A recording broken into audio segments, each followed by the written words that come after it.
Hi, welcome to Off Script. I'm Zach Lewis. And I'm Dr. Draper. Today on the show, we're taking a look at Hamnet. The new Chloé Zhao feature is out. Big drama, Will Shakespeare, life and death and big questions. 2 hours of it, all combined with Jessie Buckley and Paul Mescal's performances, made for something really special. We took a look at it. We're going to tell you what we thought. We're also going to take a look at Jay Kelly over on Netflix. Yeah, this is that new George Clooney movie people have been talking about. People are saying it's best performance in years. Also stars Adam Sandler, Laura Dern. This is a Noah Baumbach feature, written and directed. Excited to talk about it. We're going to take a look at what's going on with Netflix and Warner Brothers and Paramount. It's kind of a whole thing. If you don't know about it, we will give you the inside scoop. And if you do know about it, you might just learn something. So stick around. We're going to talk about that in the middle of our show. Stand by for that. Before we get to everything, we need to take a look at the news. The big story this week, outside of the Netflix, Paramount, Warner Brothers thing that I said we're going to talk about in just a minute. Put a pin in that. We're going to come back to it. The Golden Globe noms. Big Golden Globe noms are out. A lot of snubs. Going to be a lot of snubs this year. And while we're not really big on the Golden Globes here on Off Script, these are typically a bit of a predecessor for what may be coming down the line with the Oscar noms of the year. So, maybe not bad to tap into. Let's talk about it. Andy, how are they looking this year? One movie is leading the charge, right? That's right. One Battle After Another leads the most nominations in the film category. The Golden Globes, of course, do both film and TV. For a long time, they've been a bit of a joke. A lot of times their picks were wildly different from the rest of the award season, particularly the Oscars. This year, it seems to be more in line with what we'll see the rest of the award season, which is officially starting now and will go into March or whenever the Oscars are. The Golden Globes are going to be hosted by Nikki Glaser this year, and they're on January 11th, so just about a month from now. So really quick turnaround. We're going to try to get in through these categories because there are a lot. Here are the nominations for best motion picture, drama: Frankenstein, Hamnet, It Was Just an Accident, The Secret Agent, Sentimental Value, and Sinners. And I'm also just going to go ahead and do the other category: best picture, musical, or comedy: Blue Moon, Begonia, Marty Supreme, No Other Choice, Nouvelle Vague, and One Battle After Another. A lot of movies. The categories are weird, but what are some of our thoughts? First off, I love seeing One Battle After Another get a lot of attention. Also, I know Sinners got a lot of attention this year, which is a good time. I think people were afraid that, Coogler was going to be forgotten about come award season. Good to see, at least in the Globes, that's not the case. A little surprised to see some names on here. I did not like Frankenstein quite as much as everybody else did, but I know some people were really warm on it. Additionally, Begonia is one of those movies that's always funny to see in musical or comedy because it so doesn't quite feel like either of those, but it's not quite a hard drama either. It's got to be something. And One Battle, also hanging out in musical or comedy, feels a little weird. I would have figured that would be drama, but it is quite a funny film. It's strange that One Battle After Another and Sinners, they feel like they're in the wrong category. Sinners should be in the musical or comedy section, and One Battle should be in the drama section. They're not traditional comedies. Same thing with Begonia. Begonia is a very dark and very bleak. It's a pitch black comedy. Some other notables. Richard Linklater has 2 nominations, 2 different films, which are Blue Moon and Nouvelle Vague, which we haven't seen. Nouvelle Vague, I think, is actually on Netflix now. Maybe that's one we'll watch soon. So strange, but these are shaping up more of what we can kind of expect to see come Oscar season. Yeah, let me hit best picture. Let me hit best animated picture real quick. I'm going to be honest, some of these I definitely don't know, so I'll hit it fast. Nominees for Best Motion Picture at the Golden Globes are Arco, Demon Slayer, Infinity Castle, just going to skip the big part of that, I don't know how to read, Elio, K-Pop Demon Hunters, Little Amelie, or the character of Rain, and Zootopia 2. Additionally, non-English language, I also don't know a lot about, it was just Naxton out of France, No Other Choice out of South Korea, The Secret Agent in Brazil, Sentimental Value out of Norway, Sarat in Spain, and The Voice of Hind Rajab in Tunisia. I'm going to be honest, I haven't seen most of these, but we felt like it was important to touch on. Of what I've seen, I think K-pop is probably my favorite, though apparently Zootopia is killing at the box office. We'll talk about that in just a second. Yeah, the big snub here is Ne Zha 2, which is the Chinese film that's made over $2 billion, the highest grossing film of the year. No one's even close yet, and it's not on here. It's a very Chinese film. It has not been really marketed to the West, and so that's probably why it's not on here. It Was Just an Accident is probably going to win Best International, or one of the one of the contenders for that. That is the film by Jahar Panahi from Iran, who was kind of made that film in secret. We've heard a lot about it. We'll talk more about it when that's out. But the non-English language stuff is we've heard great things about. Sometimes the international stuff comes out and you won't have heard of any of the pictures, but we've heard a lot about these throughout the year. That's true. I remember Secret Agent with Wagner Moura out of Brazil. Yeah. Moving on to Best Actor, Drama, and I'll just do drama. Gosh, these are organized so poorly. Yeah. Joel Edgerton for Train Dreams, Oscar Isaac for Victor Frankenstein, the proper Frankenstein, Dwayne Johnson for The Smashing Machine, Michael B. Jordan for Sinners, Wagner Moura for The Secret Agent, which I've just heard is a really great movie. Great movie. I've been hearing great things. Jeremy Allen White for Springsteen, Deliver Me from Nowhere. That's a surprise to me because that movie's been pretty poorly received, lukewarmly received. Yeah. Favorite pick for me, I think, is probably Michael B. Jordan, Sinners. He's got to play two characters. I really like Joel Edgerton and what he's doing in Train Dreams, but I know it was a short shoot and it was a small budget. Sinners just seems to be a little bit bigger, and maybe Moore will get some love as Best Actor in a Motion Picture. Best Actress, real quick, in Drama, Jessie Buckley for Hamnet, Jennifer Lawrence for Die My Love, Renee Reinsva for Sentimental Value, Julia Roberts for After the Hunt, Tessa Thompson for Hedda, and Eva Victor for Sorry Baby. It's Jessie Buckley with the bullet, baby. Everybody get out of her way. It's her year. Andy, what do you think?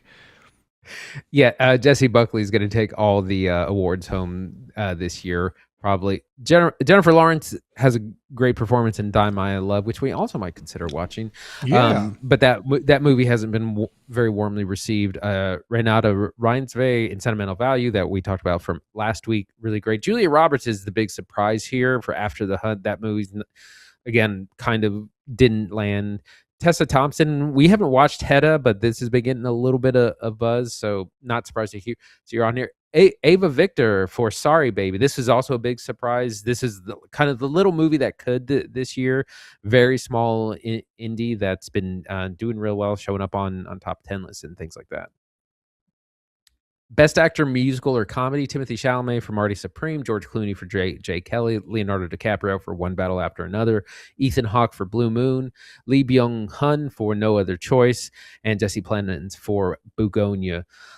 Man, I think the front runners here are Timothée Chalamet and Leonardo DiCaprio. That's going to be like neck and neck. Who knows who's here? That's the old Hollywood versus young Hollywood. I'll say I got to go for Timothée Chalamet. Dream big.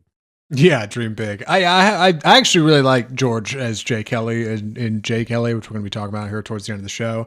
Stick around for that. Also, I hear Ethan Hawke is great in Blue Moon as Lorenz Hart's kind of balding, small man who's hanging out in a bar the whole movie. But yeah, if I had my way, Chalamet probably. Best Actress in a Motion Picture, Musical or Comedy, Rose Byrne for I Had Legs I'd Kick You, Cynthia Erivo for Wicked for Good. Look who's turning up. All right, Cynthia Erivo for Wicked, Kate Hudson for Song Sung Blue, Chase Infinity for One Battle After Another, Amanda Seyfried for The Testament of Van Lee, and Emma Stone in Burgonia. Dude, stacked category this year. Absolutely stacked. I really hear Rose Byrne's doing something special, and If I Had Legs I'd Kick You. I haven't seen it yet, but I keep seeing clips on Twitter, and she's just kind of flying off the screen. Although I do like Chase Infinity a lot, and I do like Emma Stone. What do you think? So this is the year of brutal motherhood pictures.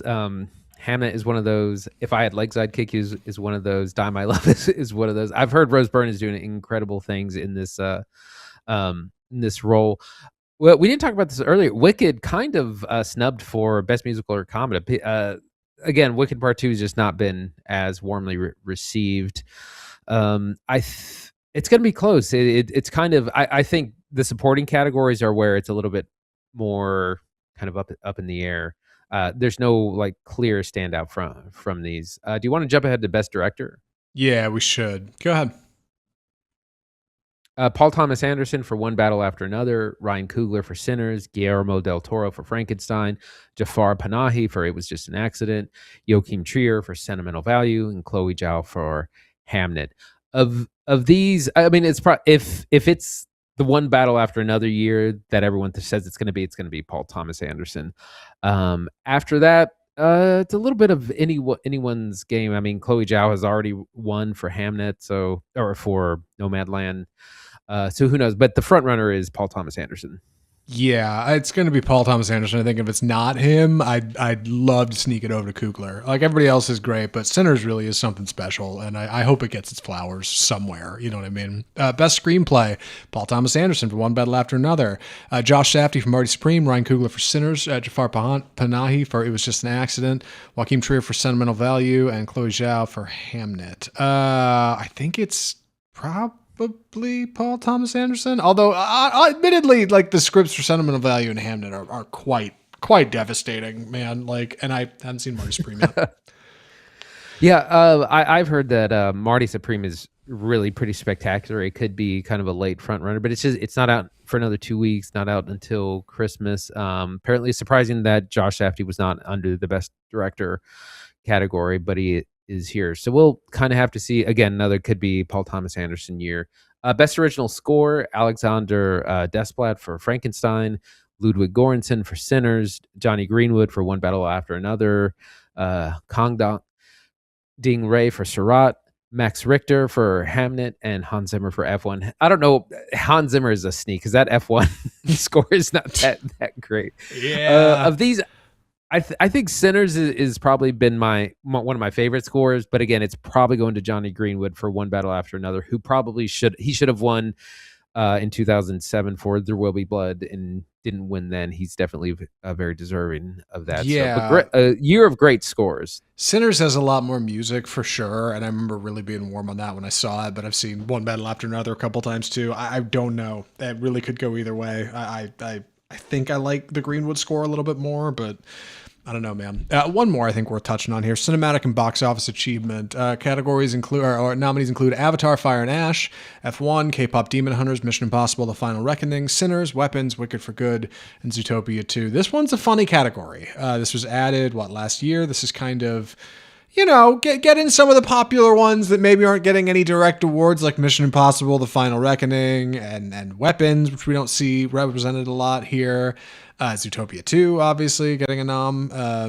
And hilariously, Avatar, Fire and Ash, which has made no money because it hasn't come out yet. But I think it's just assumed that it will. Andy, what do you think? This category kind of makes no sense. You would assume it would just be whoever makes the most money, but it's not.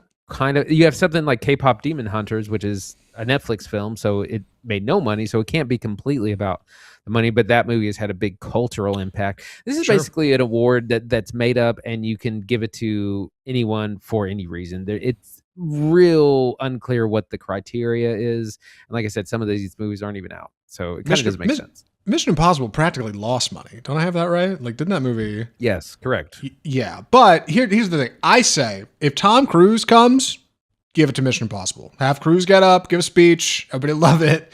If Cruise is not at the event, yeah, exactly. If Cruise does not come, don't give it to Mission Impossible. That's it. If you can get a Cruise speech on a big stage talking about the power of cinema, worth it. Absolutely. Give it away. But if not, I don't know. What do you think? Yeah, Golden Globes. I mean, good, bad, ugly. Where are you at? They're definitely getting better and not being a complete joke for that. And they give us an insight into how people are leaning and who the front runners are going to be. The big money is saying that One Battle After Another is basically going to sweep all the awards. It's like the Oppenheimer year where it's just like you knew from September that Oppenheimer was going to win everything, and so it's not very interesting. It's more interesting when it's a lot closer, or you have like a 3-way tie or 4-way tie from that. So again, it'll be interesting as more awards things start in January, February, and to March. It's a crazy 6 to 8 weeks before the Oscars. Yeah. Let's see. It looks like the Golden Globes will be on broadcast on CBS and streamed on Paramount Plus on January 11th, 2026 from 8 to 11 Eastern. We will cover them here on the show. So if you don't have the chance to watch them, or you're not subscribed to Paramount Plus, or I don't know, just maybe aren't too interested, keep it on off script. Subscribe to the show, and we will have the results for you later that week. We always cover this stuff, and we will let you know what got awarded and what didn't, snubs, all that stuff. Keep it on off script for more. One more thing to talk about before we get to Hamnet. We're going to talk about the box office this week. Man, I feel like people did not like Five Nights at Freddy's 2, but then Five Nights at Freddy's 2 made a lot of money. So it leads me to think that people actually liked it. What happened, Andy?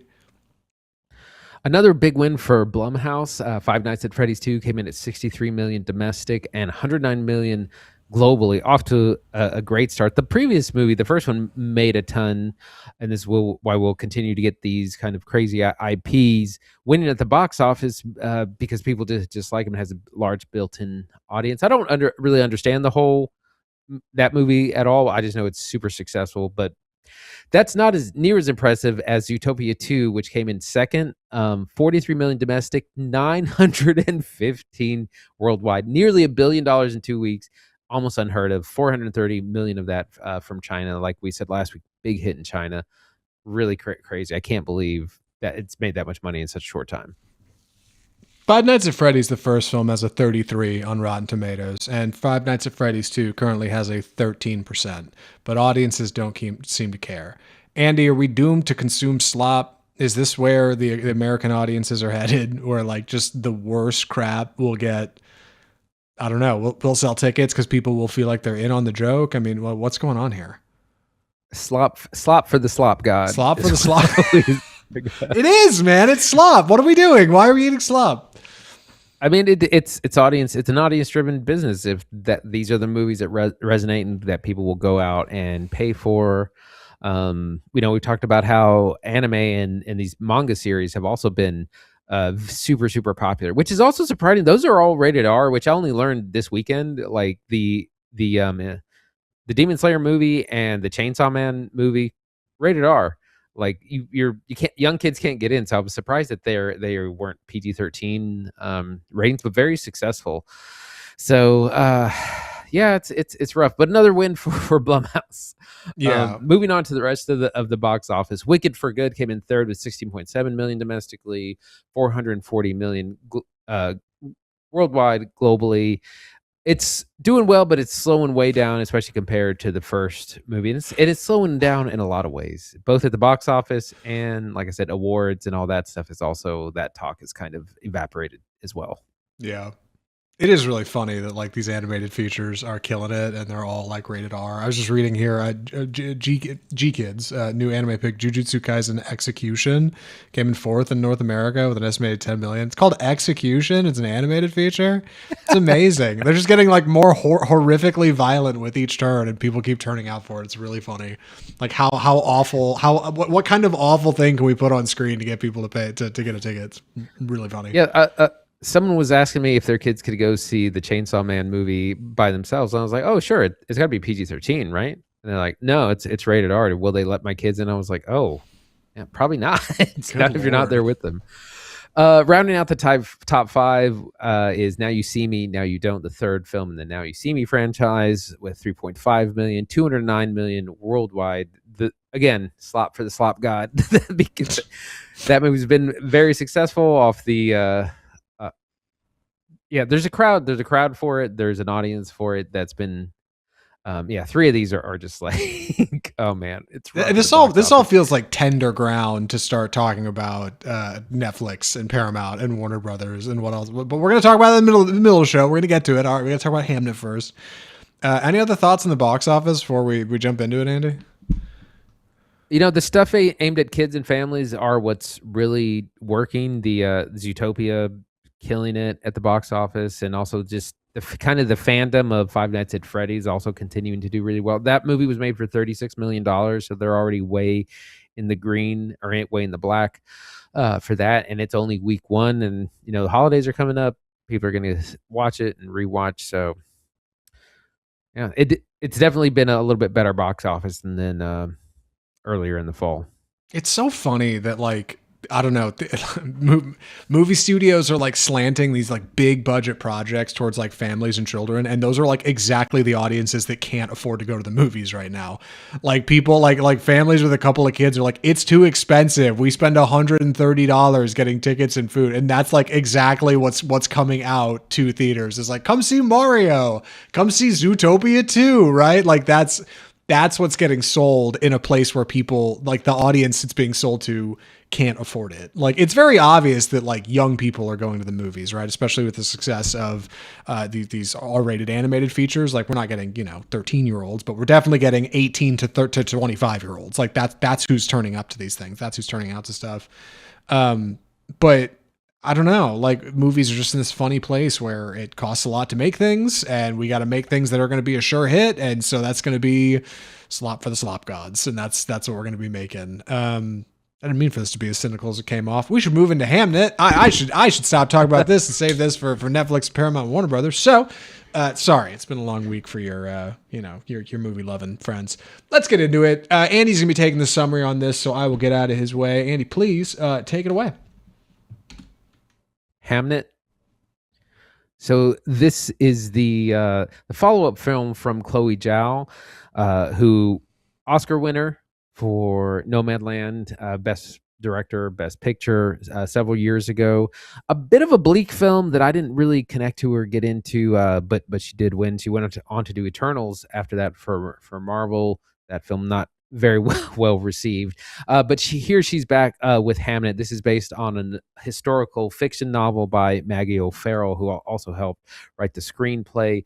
It is about the writing of the play Hamlet, the famous play, after the death and tragedy of Shakespeare's son, Hamnet, the name of the novel. Although the novel or the story we're told is a little bit different from that kind of premise that we're given.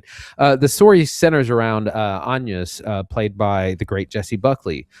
She is a woman of the forest. She loves nature. She loves to be out in nature. She knows about medicine and just where she likes to be, to the chagrin of her family. She meets a young man that's tutoring the children on the farm she works on, named William Shakespeare. They meet, they fall in love, they start a family. All this happens very quickly, but it's about the building of these relationships. It's about the love between these two people, but also the love of family, parents, children, brothers and sisters, that sort of thing. And the things that they love as well. William Shakespeare himself is frustrated by life in rural England. He wants to be in the city, in London, writing plays. Same thing with Anya. She wants to be in the forest all the time. She gives birth in the forest. She wants to. They have to like keep her from running out there all the time. But it's a story about grief and loss, and remind me a lot of sentimental value of healing through art. Lots to talk about.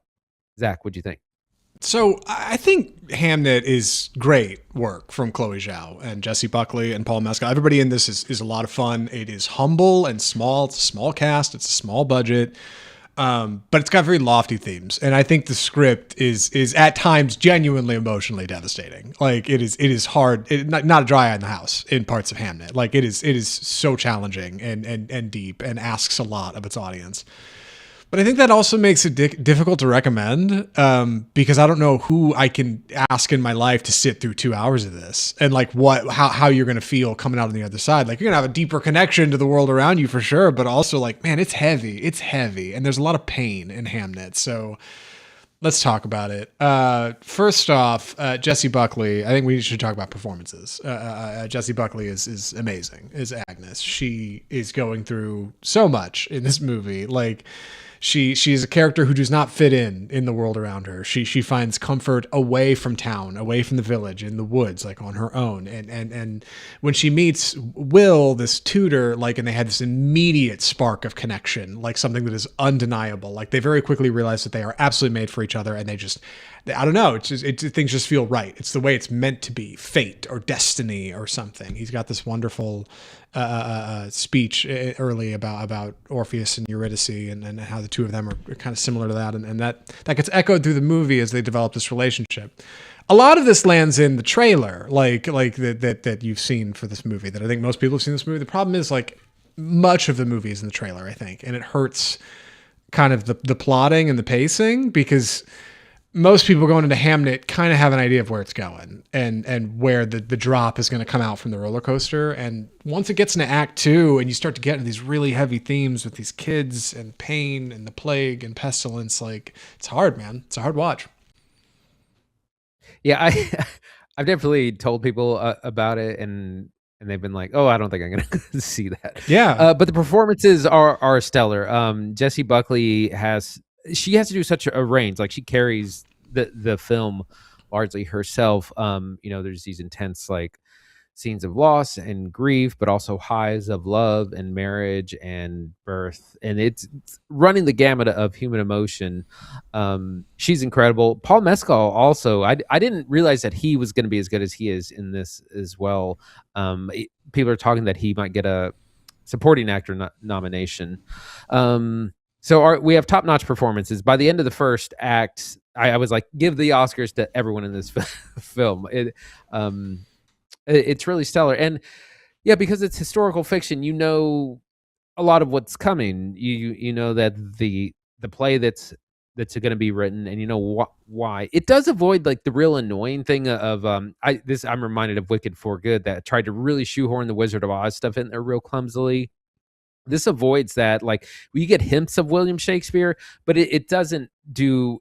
It's not about him. It's about her, and it's about their family. You get a little bit of him, writing a line to Romeo and Juliet, or his kids playing and echoing the three witches from Macbeth. The film is not interested in his character. It's just kind of there as the backdrop for the very kind of powerful ending. So I like that it wasn't too focused on like shoehorning the William Shakespeare stuff in there. Yeah. It's not like the movie opens with it doesn't open with any text crawl that's like, William Shakespeare goes on to be the greatest play ever, but before you knew him, this is the story. Like, that's not really what's going on. Like, they don't even really mention that he's Shakespeare until a ways into the movie.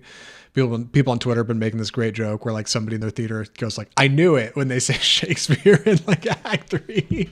I knew it was Shakespeare the whole time. Like, I think the movie kind of expects you to understand what's going on here. It respects your intelligence and it expects your emotional ability to process kind of this great loss, man. Like, it's real heavy. And I really appreciate the way the movie recontextualizes Hamlet, right? Like, because I studied Hamlet in college. I took a Shakespeare course because I went to a stupid liberal arts college, and now I have a movie podcast that I do. And like, it naturally, we spent some time on Hamlet. I remember doing a scene of it in college, and like, I think I read it in high school, like an abridged version of it. Like, so I've spent some time with Hamlet before, and I have an understanding of the story and kind of the characters in it.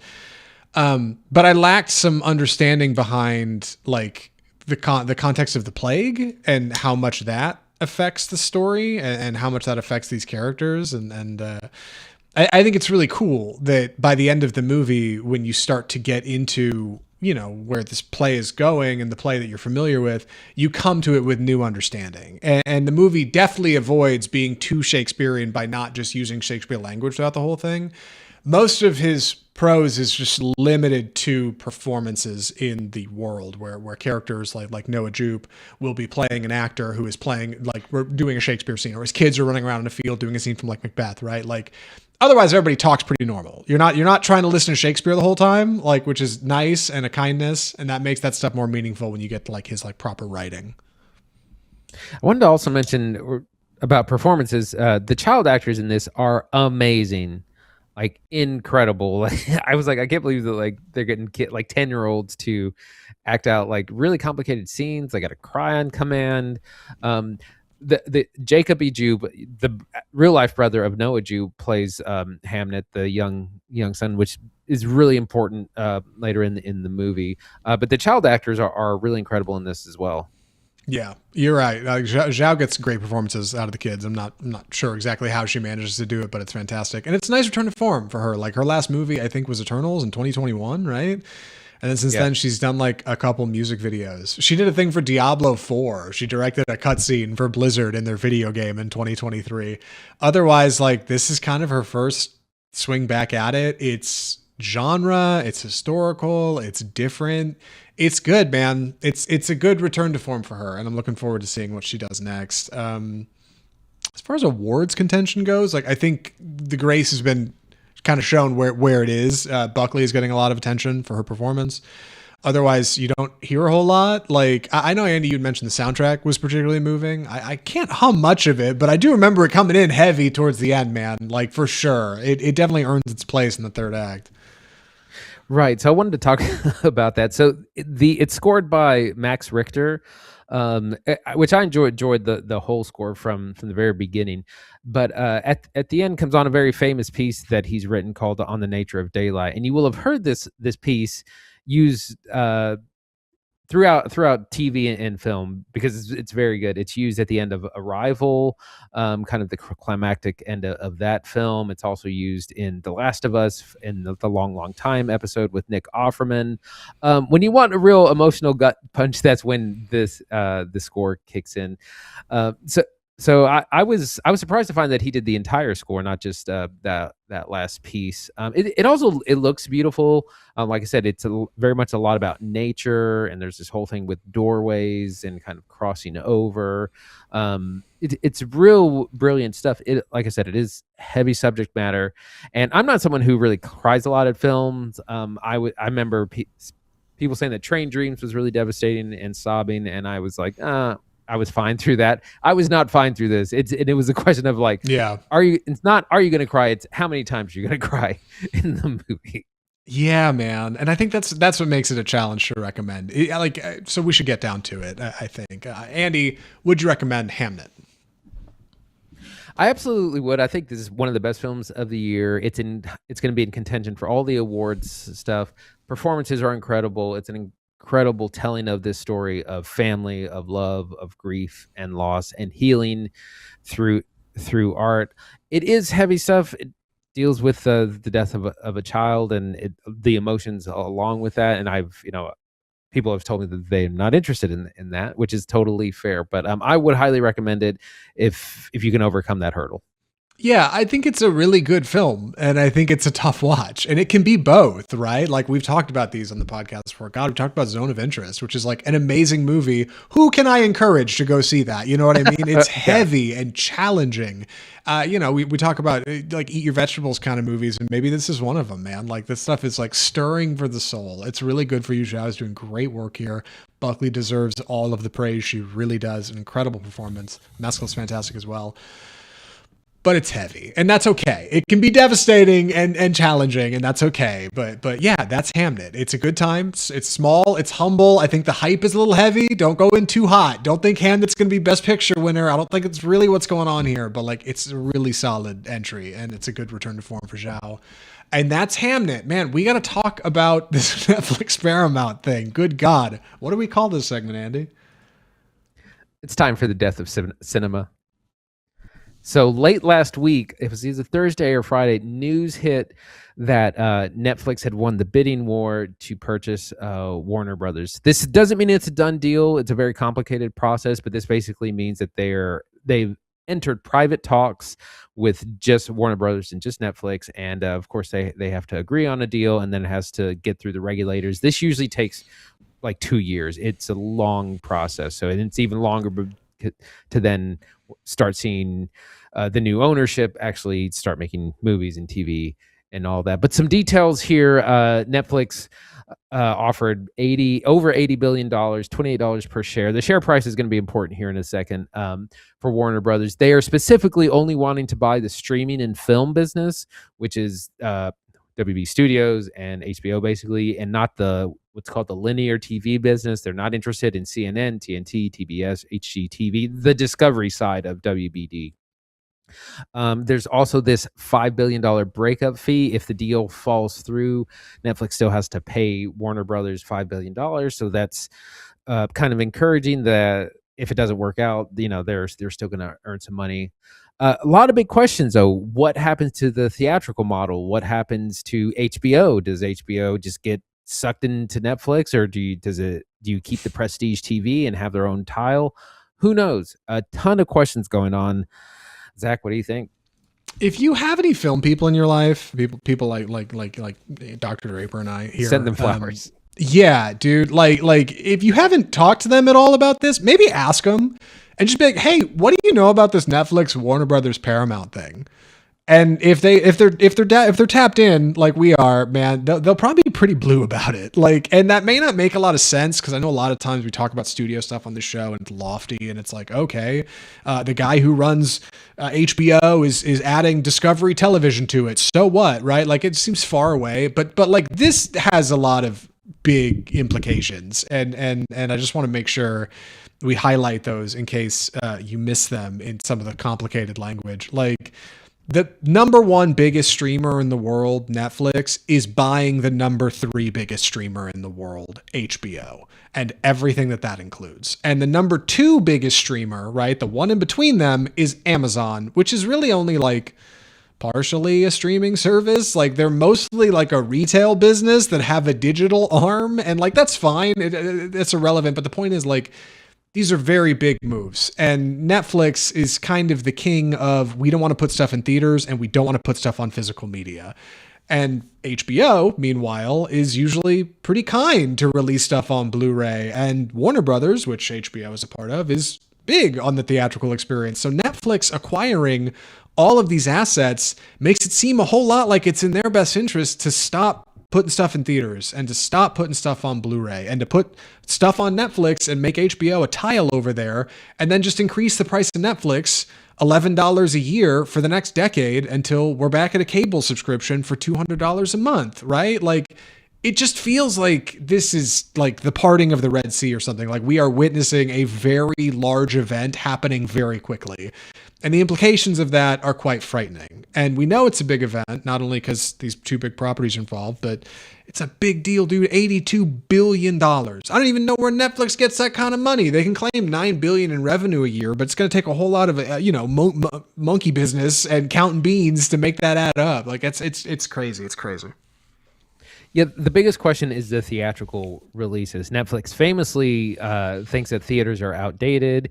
They think, the consumer just wants to sit home and watch entertainment on their couch, and we want to make that happen. They have claimed that they, quote unquote, expect to keep the existing theatrical releases that Warner Brothers is already contracted for. That's probably true. However, there's no reason for them to continue. And there's this great quote here that from Ted Sarandos, who's the CEO of Netflix, says, I think over time, the windows will evolve to be much more consumer friendly, to be able to meet the audience where they are quicker. So the theatrical windows already shrunk after the pandemic. They went from 60 to 90 days to 30 to 45 to as little as 17 if something's a real flop.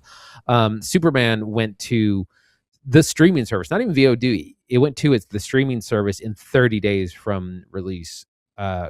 Crazy, and maybe something that we can expect to see. So people are saying, even if they do release things, it's going to be something in theaters for a week, maybe 2 weeks, and then on Netflix. And maybe that's where things are already going. Some people are saying Netflix is just accelerating what's already happening, and that's the death of theaters. So it's rough. And who knows how they're going to treat these. We really don't know. Someone was saying that Netflix is kind of tapping out their subscriber. They have 300 million subscribers. So who knows how many more they can really get. So they're going to have to start looking in other areas for revenue. And for instance, someone suggested that HBO might be an add-on, a paid add-on. It's not actually included in Netflix. So we don't really know how it's going to go.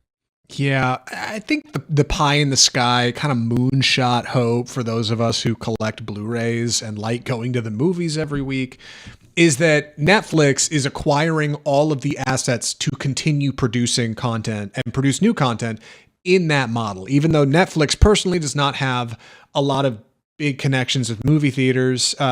Warner Brothers does. And by merging with that, like, they will inherit a lot of goodwill and avenues for distribution theatrically, right? So maybe they will. Like, maybe we'll get more of like Stranger Things season 5 finale coming to theaters, that kind of thing. Like, definitely potential for sure. And they are inheriting the structures to do that. The same goes for Blu-ray. Netflix does not have a lot of resources for printing and shipping their own physical media, Blu-rays, 4Ks. With Warner Brothers, they do. Like, they have like warehouses and factories that they are getting, like, that is connections. Like, that is a big part of that. So maybe they will, right? They by acquiring Warner Brothers, they are acquiring the tools and the tool sets and the workshops to make those things happen.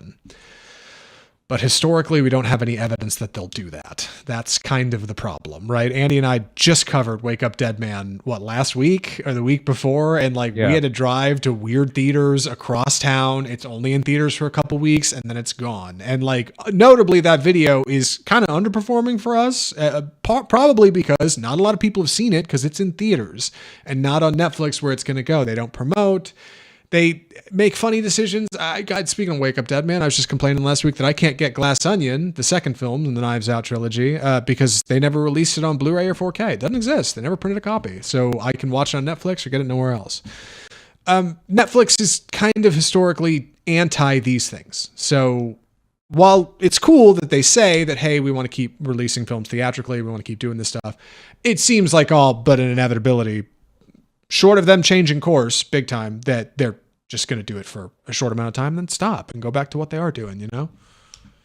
There was something I had heard is that movie going might become more like concert going, where people don't go to, big expensive concerts every weekend or every month. They usually go to a handful. You might go to 4 or 5, expensive concerts a year because of the price. And so that's kind of what's happening with theater. I can see a world where Netflix releases pure hits in theaters, like K-pop Demon Hunters 2, whenever those sequels come out, because that's going to be successful. But what's not getting a theatrical release is those kind of middle of the road films, those mid-budget films that you don't know if it's going to be a hit or not. Something like Weapons, which was a big hit, but you don't know that beforehand. So I think the things that are less IP driven, less known, are probably just not going to get theatrical distribution because it's safer to just put it on the streamer. So I think that's what we'll see more of. Yeah, I think you're absolutely right. Like that's the one other thing. I think Netflix historically does not give content a chance. They will greenlight a season of a show. It'll come out with a few episodes and they will swiftly cancel it before it gets a season 2. And this is notably in contrast to stuff on Netflix that has grown organically, like The Office, a show that like really found its footing like after it premiered on television. CBS had this with Star Trek, for God's sake. Star Trek was not popular when it premiered on television, but rerunning it over and over and putting it on streaming services and like running it late at night all injects it into the culture. People start to get it and make memes of it and share it. Netflix had this with The Office. Like they don't traditionally do stuff like that. So like letting things organically grow is not something they seem to be invested in either. Like dumb Ted Sarandos wants everything to be more consumer friendly. Anyway, really quick. What is with the Paramount thing though? Because Paramount still wants a piece, right? They think they can still get in on this. Is that what's going on? Yeah. So this morning, Paramount launched a hostile bid that they're calling it. They countered with a $108 billion bid. This might seem like more money, but it's actually not, because they are offering to buy the entire company, Warner Brothers Discovery, which means both the streaming and movie business and also the TV business. So it's actually less money per share. It's $18 per share as opposed to $27 that Netflix is offering. Complicated business stuff that you can ask your finance majors about, but they're trying to counter offer aggressively and say, no, you got to listen to us too. Who knows? Like the president chimed in on this too. Everyone's talking about it, and this is all done like the way this is financed is through huge loans, and you go to big investment banks and different like hedge funds and things. Like Jared Kushner's hedge fund is involved in one of these things. So you get like you put together like 5 or 6 or 10 loans to get $108 billion. That's how all this stuff is financed. They don't just have the money in the bank. So it's real ugly. It's going to get uglier. Another hot take I'd heard is that this kind of freezes Warner Brothers because they've entered into these talks. They can't really make any new deals, like the kind of deal that Ryan Coogler got for Sinners to get the rights after 25 years. They can't greenlight new things. They just kind of have to hold. And so in a way, it allows Netflix to freeze out one of their competitors for at least the next 2 years. Yeah, the third biggest streamer, which would be a direct competitor with Netflix until they acquire them. I don't know if there's any champion here. Like that's the other thing. Say it goes the other way, right? Say somehow this doesn't go through. It does seem like some insane financials. I've definitely seen people online say, no way this Netflix deal actually happens. I don't know. Maybe Paramount does end up getting the keys here in a week. Who knows? I don't know if Paramount's much better. Like Paramount can claim that, it's about the theatrical experience, right? We respect putting theaters and films. I saw something about them saying they were going to put 30 movies in a theater like every year. They were going to swear by it. Sure. But also, like, they're getting their money from weird places, namely like Saudi Arabia and like, you know, Jared Kushner, and like Trump's shaking the tip jar. You know what I mean? Like, and it's just like I don't like any of that. I don't like any of that stuff. All right, that all looks bad too. That's not good. So I don't know. I don't know if there's any. It doesn't seem like there's any winners here, man. It seems like we're all losers. But I can confidently say, I don't also think this is like. I don't know. I was listening to this argument Sean Fennessy was making on the Big Picture podcast. Andy encouraged me to check that out. It's a great show. You should go check that out after this. And he was talking about how, like, this isn't really Netflix's fault either. Like, you could say they're like the ones brewing the storm here, but also like they're riding the wave. You know what I mean? Like, they didn't make all this happen. This is like decades of studios acquiring studios and Disney grabbing 20th Century Fox and like just, you know, like entities eating each other to get us here. And none of that is good. Yeah, it's also interesting to note that Netflix's competition it's not the studios. It hasn't been the studios for a while, or theaters. Their biggest competition is YouTube. That's who they look at as their other. When people, you know, I do this when I work. I put on a YouTube video kind of in the background. Netflix doesn't want you doing that. They want you putting on a show, putting on content that they have. So that's their competition as they see it. It's none of the movie stuff, which is funny. It is funny. God, what a crazy thing. What's ideal situation for you? How could this settle out that you would feel good? Is there a world where that's the thing? I mean, there's really not one. Netflix is probably slightly better than Paramount getting it. There's a lot of kind of questionable earmarks with the TV and news market involved with Paramount. But it's kind of everyone loses all around. Yeah. One thing's for sure, you know, the properties will be fine. No one's going to ruin Batman. I don't think anybody's got it out for DC. Like, that's not really a thing. I don't like, you know, Netflix is looking to make money, and that's what they're going to do. Right. Or Paramount, like whoever ends up with this thing. But for now, it seems like Netflix has got it. It seems like Netflix has got it in the bag. So we'll see. I don't know. Keep it around. I'll script for more. I feel like I need to get I need to get a master's in business or something. To MBA to talk about movies. Good God. Anyway, let's get back to talking about real movies. All right. This particular film on Netflix this weekend that we watched. I'm going to take the summary on this, so please excuse me, funny delivery. The movie is Jay Kelly. So, Jay Kelly is a kind of all-American Hollywood star in his 60s. And as he's getting up there in his years, and he's getting a little bit tired of making pictures, and the people who kind of helped him get up to where he's at in his life are getting out of the industry, some even dying, Jay finds that it's a time of reflection in his life, that maybe he wants to take a pause from his next project, go to France, and look back on his life. And that's where we find George Clooney in Jay Kelly, the new Netflix feature written and directed by Noah Baumbach. George is Jay in kind of the literal sense. Jay Kelly's life very much echoes George Clooney's life. He very much has the shape of a Hollywood star who is beloved everywhere he goes, no matter what country he's in, no matter what part of the city or state or township. Like, everybody knows who Jay Kelly is, and they see their life through his life, his performances. And over the course of the feature, Jay and his beloved manager, Ron, played by Adam Sandler, kind of step back into these set pieces of this aging actor's life, very literally, through these wonderful kind of transitions shot by Linus Sandgren, the cinematographer behind Saltburn, worked with Noah Baumbach on this feature. We get these kind of look backs, these little set pieces of Jay looking back at how things were and his relationship with his daughters and kind of where he's at now. And ultimately, as the film builds towards this tribute in Tuscany, I think for Jay that he's got, it's up to him to kind of figure out, has he used his life effectively, being rich and famous and being the thing everybody wants? Is this truly the way he's meant to live? Or should he be doing something different? The movie is Jay Kelly. It's on Netflix now. Andy and I took a look at it. Andy, what do you think of Jay Kelly? So this movie had a lot of buzz coming out of the festivals, but it's gotten more of a mixed reception more recently. So I kind of could not stand this movie. I could not get into it. Tell me if you've heard this one. Successful patriarch looks back on his life with regret. We actually saw this last week. with sentimental value, which it's kind of Yeah. it's very similar setup, exact same setup. A successful patriarch in the film business looks back on his life with regret. Um, that movie does it a lot better as far as the reconciliation of his life. I just couldn't really get into. I couldn't get into Jay Kelly himself as a charming actor. He's kind of insufferable. And he's like, oh no, my life is like, I've been so successful, but I don't really have the family connections that now feel a little bit important to me. I couldn't get on board with Adam Sandler's character, Ron, who I think you're supposed to be able to feel very sympathetic for. He's abandoning his own family to be at Jay Kelly's side and is kind of a shifty guy himself. I don't know. There's been Oscar talk for this performance, and I was like, it's fine. I don't think it's Oscar worthy.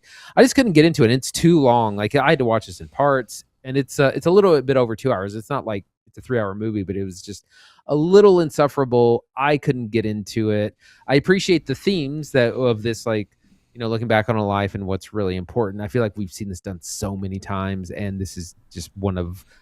It's not the best that it's been done. Like I said, way better last week in sentimental value. So I'm pretty cold on it so far.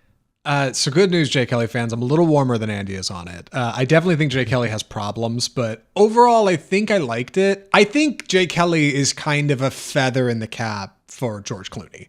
It's a big performance from him. And like I said, the character is very much in the shape of George Clooney's life, albeit a kind of a workaholic. Jay he has 2 daughters, one from a divorce from his previous marriage, the other who he kind of still talks to, but is leaving for college at the end of the summer, right? So he's got one more summer to spend with her, and he finds out at the beginning of the movie that she is going to France for this big trip. And he wants to tag along and come with. Why not, right? And she's like, Dad, you're Jay Kelly. Everybody knows who you are. That's impossible, right?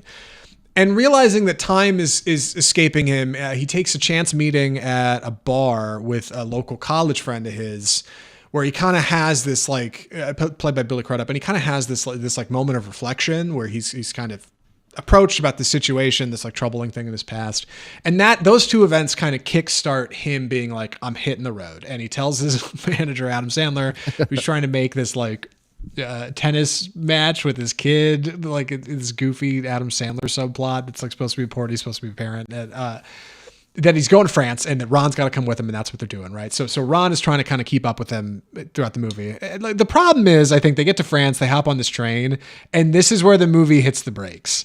This is where we get out of the first act and into act 2. And this is where I was like, oh no, is this going to be a train movie the whole time? Or are we just doing this? Like at first it's like life and luxury in LA, and George Clooney's like got security around him, and he feels like he's alone all the time, even though everybody loves him. People are approaching him. Can I get a photo? Like all that stuff I was kind of into. But then you start to find out like the movie really slows down, and it ends up being like a kind of full 2-hour look at Jay's life with these like kind of clever, colorful set pieces where we step back in time with the young actor, and like that stuff's fun, but like it's just kind of long and dragged out in a way. And it's funny because I think the last Baumbach movie I watched was Marriage Story, and like I like Marriage Story, but revisiting Marriage Story like also has similar kind of pacing problems. Like it starts to drag, and like life, there are parts of it that are boring, and that's here too. Like it's not an action thriller, Jay Kelly. They are on this train so long, and it's a bit of a road trip movie. They're on the plane, they're on the train, they're in a car, they're in a buggy. But I was like, when are we gonna? And it just kind of kept going. Some things that I do like is when Jay Kelly is looking back and thinking about moments of his life.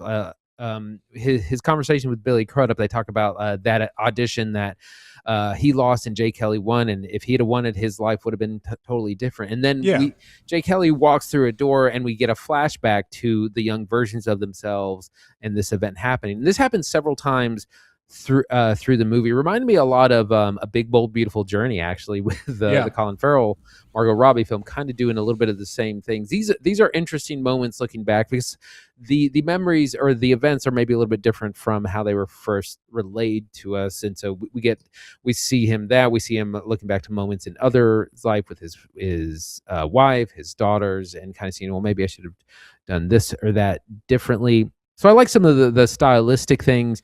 But man, just the pacing is real bad in the middle of it. I was kind of with it for the first hour, like you said.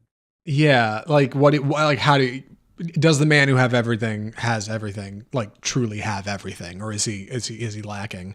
I really like a lot of the parenting stuff in here. Both of these are parenting movies, Hamnet and Jake Kelly. We didn't talk about it a lot in Hamnet, but it is, and this is a parenting movie too, because he's got these two daughters and he struggles to kind of maintain relationships with them, especially the older one who's from his first marriage. And he struggles to spend time with her effectively. And there's a really great scene in the middle of the movie where he kind of has to flashback. We want to see her at this kooky therapist. And she says, Dad, you know how I know you didn't want to spend time with me? Because you didn't spend time with me.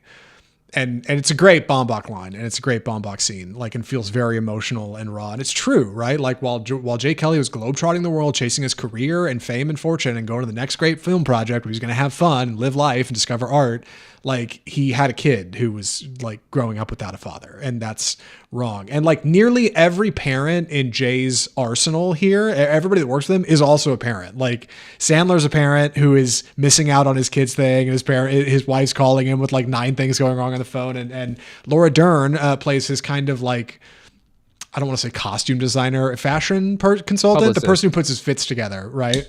And she also is a parent, and she's like, oh yeah, my kid's not at his soccer game or whatever, and it's fine. And then, like, he's got Emily Mortimer, who actually co-wrote the script with Baumbach, is his hairdresser. She falls off early in Act 1 because she books another gig and can't make it, but she mentions, like, she's a parent and she's not around for her kid. And it's like all these people who are choosing Hollywood and movie making over raising a family. And really maybe living, right? Like maybe actually living life and not just working all the time. And because of its, like, allegiance to Hollywood and that, like, behind the scenes stuff, I think that's part of the reason it gets a lot of Oscar buzz. I think it's part of the reason people are like, oh man, this is a movie maker's movie for sure. And there's a great scene at the end with this wonderful tribute scene, like, and a lot of, like, footage, but a lot of footage of Clooney, but, like, it's also long, and it's full. It's a very full movie, and I think it makes it tough to sit down and watch in one go on Netflix, where in theaters I think it would have played better. So these flashbacks, or when he's looking back on his life and thinking, I wish I would have, trying to reconnect with his daughters and things, that's balanced by, or juxtaposed by, Jay Kelly being famous and being successful. And when he's on this road trip through Italy, he's on just a normal person train. He's not in first class, like they don't have a first class cabin, and he's like rubbing elbows with the everyday man, and they love and adore him. They are swooning. They're like, oh, Jay Kelly, I watched you. My mom watched you. My grandmother watched you. And they're like fawning over him, and he loves it. And I think that is a little bit of an interesting part, is while he's regretful of the life he didn't have, he's still in love with the life that he does. He's in love with being a movie star, with being this kind of fake character to these people. And despite him having fewer and fewer people that mean anything around him, he still loves the limelight. And that's kind of an interesting idea. The subplots are a little weird. Again, all the Laura Dern character and her and Sandler have a weird semi-romance, and they talk about being at the Eiffel Tower. I was like, what are we doing here? Where did this come from? Sandler does have a really kind of intense scene there, but I was also like, I'd heard Oscar buzz about Adam Sandler, and I was like, he's got like 2 good scenes. The rest of it is he's like playing himself. The other thing about his character is he calls everyone puppy in a very like endearing way. Like whenever Jay Kelly's like, man, Fletcher, he's like, oh, we got it, puppy. We're going to get that deal. We're going to, I'm going to do this. I'm here for you. And then when he meets with his other client, he's always like, says, I'm here, puppy. So I found like Sandler to be really kind of despicable as a character. And I think you're supposed to be sympathetic for him. And like, I just absolutely am not. Yeah, I mean that's part of what I've found so interesting. I think that's kind of the magic here, like that's lays itself bare by the end of the film. Like Sandler is this kind of funhouse mirror reflection of Jay Kelly, right? He's a father who's actively not present for his kids and family. He even has 2 kids, just like Jay Kelly does, right? Like, and he's actively choosing work and this stuff over him. And like, you just find out over the course of the movie that like, he's not, I don't know. Like, I think he's supposed to be a hero. Like, I think we're supposed to be pulling for him. But yeah, I was like, this guy sucks. Like, he's not a good, like, kind of not a good guy. He's not being a good father. He's not being a very good manager. He's supposed to be his friend. And like, that's kind of clunky. Like, I don't know if Sandler's just miscast or what happened there. But it's like, I think that the Sandler B plot did not work that good for me. But I was charmed by Kelly. You mentioned that scene when he gets on the train. Like, I love when Jay Kelly gets on the train and everybody's looking at him and everybody's like, oh my God, can you get an autograph? And he's kind of looking past people and he just sees in each seat like 100 little movies. You know what I mean? He sees like a mom and a daughter sharing like a set of earbuds listening to music, or like a woman and her husband like arguing about something, or an old lady eating like cucumber sandwiches. You know what I mean? Like this music just kind of twinkles in, and like I don't know. I was charmed by Kelly. Clooney got me. This is a Clooney performance that I was pulled in by. Like, whereas you were turned off by it, like I kind of came around on Kelly. I ultimately kind of liked him, and I like these larger messages, these themes of like, are you using your time effectively? You know, it reminds me of It's a Wonderful Life, right? George Bailey, like, what did I do it right, or was it all wrong? I saw the TV glow.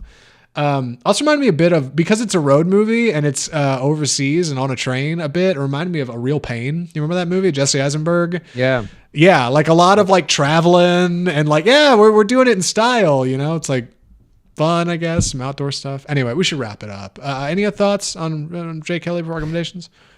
I want to mention that there's a lot of cameos in this movie that I will not spoil. This was a little bit of an interesting thing, like with Billy Crudup, because we've already mentioned him. We hear him reference this character a lot, and then we see the character and we're like, oh, it's well-known actor Billy Crudup. That happens multiple times through the film, which I thought was kind of a fun thing, because they reference someone a lot and then that person shows up and you're like, oh, I didn't know they were in this movie. I thought that was a fun touch. Some people are kind of annoyed by that. That was one of the few things I liked about the movie. Yeah, good celebrity cameos. Big asset in any Noah Baumbach feature, I think. Yeah, all right. Well, Andy, would you recommend Jay Kelly?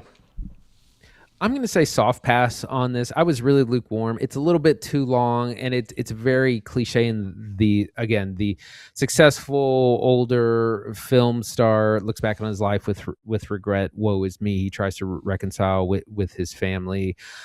We've seen this movie a lot, but done much better. Like I said last week with Sentimental Value. Performances are pretty good. They're not as Oscar worthy as people have been talking. Like it's way too long. It's a little charming. Your mileage may vary.